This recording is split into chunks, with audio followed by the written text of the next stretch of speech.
Hi, my name is Ellen Gore, and I've been a technical analyst for the past 20 years. We are about to embark on a course on trading in foreign currency based on technical method principles. This foreign currency course is comprised of a large number of meetings, during which we will learn practical principles for professional trading in foreign currency. During the course, we will discuss practical principles and strategies that suit different time frames. As I believe, that trading can and should take place along parallel time frames. There is no point in focusing on one single time frame. I have therefore built different strategies that can be learned and implemented along almost any time dimension. At the end of each lesson, please go over the lesson learned and practice the material and relevant graph to ensure that everything is fully understood. Please do not begin the next lesson until you have completely grasped the present one. Good luck! Trading in foreign currency specifically, and in securities in general, can be divided into two separate categories. The first is trading with the aim of building up equity capital. This category refers to the medium and long term and requires very little effort and very little screen time. It does not require large sums of money, and there is no comparing return of investment. This is in fact the recommended trading strategy for anyone just starting out this market. The second category is trading with the aim of creating ongoing income. This relates to short-term trading from a number of minutes up to a number of hours at the most.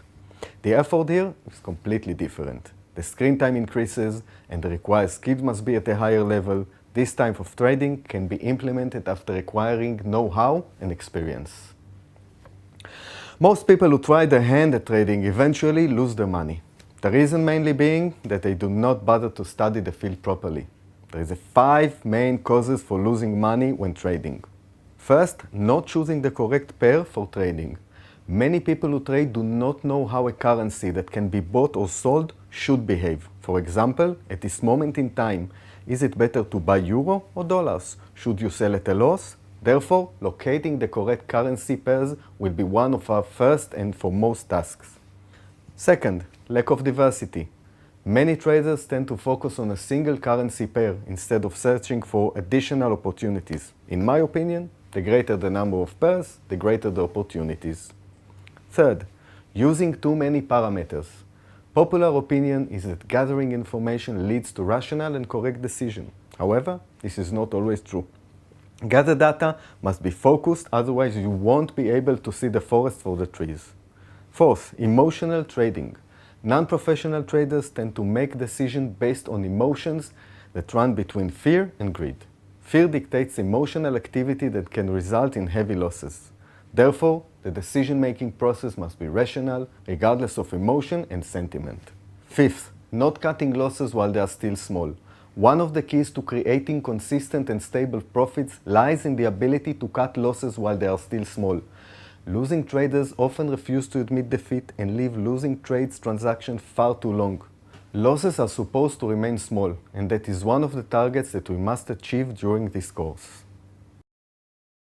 The basic word is the graph, and it is in fact the effective tool for analyzing buying and selling opportunities. The Japanese candlestick chart is the most popular method.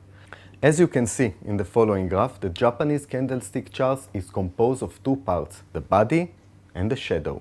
The body, the thicker part of the chart. This represents everything that occurs between the opening and closing prices. The graph can represent many time dimensions, from 1 minute to 1 month. When the body is green, the opening price appears at the lower part of the body and the closing price at the top part. The most basic and simple meaning is that the buyers are doing better than the sellers. When the body is red, the opening price appears at the top part of the body and the closing price at the lower part. The meaning is that the sellers won this round. The shadow, the thin lines above and below the body that represent the highest and the lowest price throughout the trading. An additional parameter that must be taken into consideration is that a candlestick with a long upper shadow is a seller's candlestick, regardless of the color of the body. The definition of a long upper shadow is one that is at least twice as long as the body.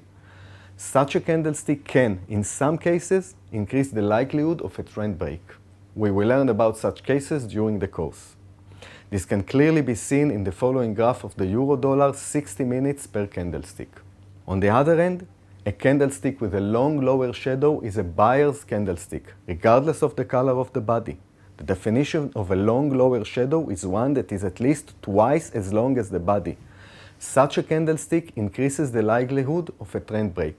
This can be clearly seen in the following graph of the dollar-yen 60 minutes per candlestick.